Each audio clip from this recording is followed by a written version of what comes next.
YouTube channel Linglit Chronicles. Today we are going to discuss linguistic and literature as well. So let's start the video. Linguistic क्या है? Linguistics, the scientific study of language. Language की scientific study को linguistics कहते हैं. Scientific study means मतलब हम language पर experiments करते हैं, हम लैंग्वेज पर थियरीज को बेस अप्लाई करते हैं. लिंग्विस्टिक में हम लैंग्वेज की जो है वो साइंटिफिक स्टडी करते हैं एंड स्ट्रक्चर. और लैंग्वेज जो लिंग्विस्टिक है वो एक्चुअली बेस्ड करता है स्ट्रक्चरलिज्म पर. अब स्ट्रक्चरलिज्म जो है लिंग्विस्टिक के अंदर किसने प्रपोज किया ये आप मुझे सेक्शन बॉक्स में बताएंगे. नेक्स्ट चलते हैं. Including how language is used, acquired and understood. मतलब लिंग्विस्टिक क्या है? Linguistic scientific study of language है, उसके स्ट्रक्चर को हम पढ़ते हैं, लैंग्वेज को कैसे प्रोनाउंस किया जाता है वो पढ़ते हैं, हाउ टू एक्वायर लैंग्वेज ये पढ़ा जाता है. It seeks to understand the nature of human language, its components and the rules that governs its use. Let's see in with perspective linguistics works. Linguistics examine language from various perspectives, analyzing its sounds, phonetics and phonology. Phonetics and phonology में हम language का sounds को पढ़ते हैं, मतलब ये sound आ, B का sound प. एंड फॉर्मेशन मॉर्फोलॉजी मतलब मुख्तलिफ जो वर्ड्स की फॉर्मेशन होती है विद द साउंड्स उनको कहते हैं morphology. Sentence structure means syntax मतलब वर्ड्स से मिलकर जो सेंटेंस बनते हैं called syntax. Meanings semantics and language use in the context is pragmatics. They also study how language change over the time. Historical linguistics means the language के अंदर कौन से चेंजिंग्स आए. स्ट्रक्चरलिज्म से पहले ये पढ़ा जाता था कि लैंग्वेज में कौन से चेंजिंग्स आए, मतलब हिस्टोरिकल स्टडीज़, इसको फिलॉलजी भी कहा जाता है. And how language are related to each other, language families and language typology.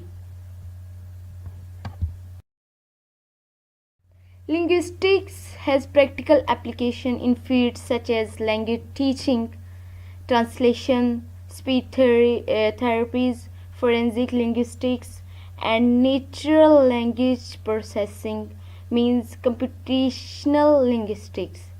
It plays a crucial role in understanding language development, communications, and communication disorders, and the preservation of endangered language. Overall, linguistics provide a systematic framework for studying language. मतलब ये हमें एक systematic framework देता है जिसके अंदर हम study करते हैं. किसकी स्टडी करते हैं? लैंग्वेज की. As a complex and essential aspect of human communication and cognition. मतलब जो लैंग्वेज क्या है? लैंग्वेज वे ऑफ कम्युनिकेशन है विद ह्यूमन बींग्स. एंड इसकी कम्प्लेक्सिटी को हम पढ़ते हैं किसके अंदर? लिंग्विस्टिक के अंदर. सो ये तो हो गया लिंग्विस्टिक का. Let's move to the what is literature. The general definition of literature is any written material that gives us aesthetic player. Means इसकी जनरल डेफिनेशन है लिटरेचर की कि कोई भी ऐसी रिटन मटेरियल जिसको हम पढ़ते हैं हमें एस्थेटिक प्लेयर मिलता है. But there is a question that only written material is including in literature. Answer is must be no. Means सिर्फ लिखा जाने वाला जो लिटरेचर लिखे जाने वाला जो मटेरियल है वही लिटरेचर में इंक्लूड नहीं होता. लिटरेचर तो तब भी था जब लिखने का रिवाज नहीं था, या कह सकते हैं कि जब राइटिंग प्रोसेस नहीं होता था. लिटरेचर तो तब भी है. हम जब हिस्ट्री में जाके लिटरेचर को पढ़ते हैं या देखते हैं तो मिसाल के तौर पे हीर रांझा की स्टोरी है, ये फर्स्ट ऑफ ऑल रिटन में नहीं थी. ये फर्स्ट स्टार्ट में लोग इसको गा कर सुनाते थे, लोग इसको गा कर बताते थे. लेकिन अब ये हमारे पास रिटन फॉर्म में मौजूद है. मतलब कोई भी लिखी हुई चीज़ लिटरेचर के अंदर में इंक्लूड नहीं किया जा सकता. इसके अंदर हमारी सिर्फ रिटन नहीं आ जाता, इसके अंदर हमारी ऑरल जो चीज़ें हैं वो भी लिटरेचर के अंदर इंक्लूड की जाती हैं. So my own definition of literature is जो मेरी अपनी डेफिनेशन लिटरेचर की वो ये, literature is the aesthetic expressions of feelings and emotions in artistic way. मतलब एक आर्टिस्टिक वे कहते हैं कि अगर हम किसी की खूबसूरती को बयान करेंगे तो हम सिंपली कहेंगे कि आप खूबसूरत हो, लेकिन जो आर्टिस्ट है, जो लिखने वाला है, उसको अपने एक आर्टिस्टिक वे में बयान करेगा। जैसे हम मिसाल यहाँ पे ले सकते हैं मिर्ज़ा गालिब की, कि जब उन्होंने एक गज़ल में कहा कि नाज़ुक उसके लब की क्या कहिए, जैसे पंखड़ी गुलाब की सी है। मतलब अगर हम कहें तो हम उसकी सिंपल तारीफ़ करेंगे कि आप खूबसूरत हो, लेकिन अगर कोई अपने आर्टिस्टिक वे में उसको बयान करेगा तो इसको एक खूबसूरती देगा, उसको एक एक्सप्रेशंस जो उसके होंगे एक ब्यूटी के साथ उसको एक्सप्लेन करेगा। Literature must be relatable. मतलब लिटरेचर जो होता है जब हम उसको पढ़ते हैं तो हम उसको अपनी लाइफ के साथ रिलेट कर पा रहे होते हैं। And gives us aesthetic player. Every society have its own culture, traditions, customs, etc. And every society have its own language in which their literatures exist. So every society have its own literature based on their culture, language, and traditions, etc. So let's move to the let's move to the genres of literature. Literary fiction, non-fiction, poetry, drama and prose.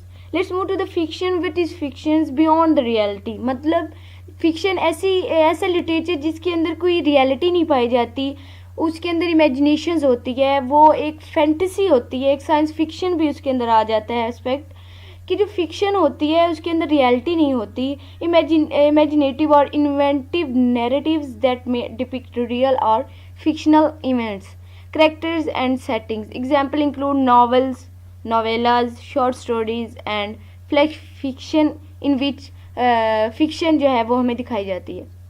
So non-fiction literary works based on real events means fiction जो है वो reality पे base नहीं करती, but जो non fiction है वो non fiction जो लिटरेचर होता है वो रियलिटी पर बेस्ड करता है। उसके अंदर जो रियल इवेंट्स होते हैं, रियल फैक्ट्स होते हैं, जो इन्फॉर्मेशन होती है जो रियलिटी पे बेस करती है, उसको एक्सप्रेस किया जाता है या बयान किया जाता है। Non fiction can include genres such as biographies means जब राइटर जो है वो दूसरा किसी की लाइफ के बारे में, मिसाल के तौर पर जिसे सवाने हयात कहते हैं, मतलब किसी की ज़िंदगी पर लिखता है तो वो ऑटोबायोग्राफी होती है। और ऑटोबायोग्राफी जो होती है वो राइटर जब अपने बारे में लिखता है तो उसे ऑटोबायोग्राफी कहते हैं। Essays, memoirs, travelogues and journalistic writings जो हैं ये सारी आ जाती हैं नॉन फिक्शन के जर्नल्स में। So poetry, drama and prose. Poetry जो है वो a form of literary expressions that uses rhythm, meter, imagery and figurative language. मतलब जो पोइट्री है, पोइट्री के अंदर जो next we see a simple difference between linguistic and literature. So linguistic is primarily concerned with the scientific study of language itself. It aims to understand its structures, components and rules of language as well as how language is acquired. मतलब इसके अंदर हम जो linguistic है इसके अंदर हम जो लैंग्वेज है उसके स्ट्रक्चर को पढ़ते हैं, ठीक है, उसको अंडरस्टैंड करते हैं, और इसके अलावा हम जो लैंग्वेज है वो कैसे एक्वायर की जाती है या लर्निंग कैसे होती है, ये जो सारे प्रोसेस हैं वो हम लिंग्विस्टिक में पढ़ते हैं। Linguistics focus on the language as a system, analysing its sounds, grammar, meanings and usage of patterns. Its goal is to uncover the universal principles and patterns that underlie all languages. So literature on the other hand focuses on the writing or oral works of artistic expressions. जैसे मैंने आपको पहले बताया कि एक artist जो है वो जो लिटरेचर लिखता है उसको एक लिटरेरी जो डिवाइसेस हैं वो यूज़ कर कर उसको एक आर्टिस्टिक एक्सप्रेशंस देता है। It explore the aesthetic, emotional and intellectual aspects of literary text such as novels, poems, plays and short stories, और इसके अलावा और भी काफ़ी सारे जॉनर्स आ जाते हैं। Literature examine the themes, characters, narratives, techniques and cultural context of literary works. Its purpose is to analyze and interpret the artistic and expressive qualities of language within the specific literary text. ये हमने देखा difference literature and linguistics में. Thank you so much for watching our video. Don't forget to like, subscribe and share the video. Press bell icon to get notification for all my new videos. Thank you so much. Allah Hafiz.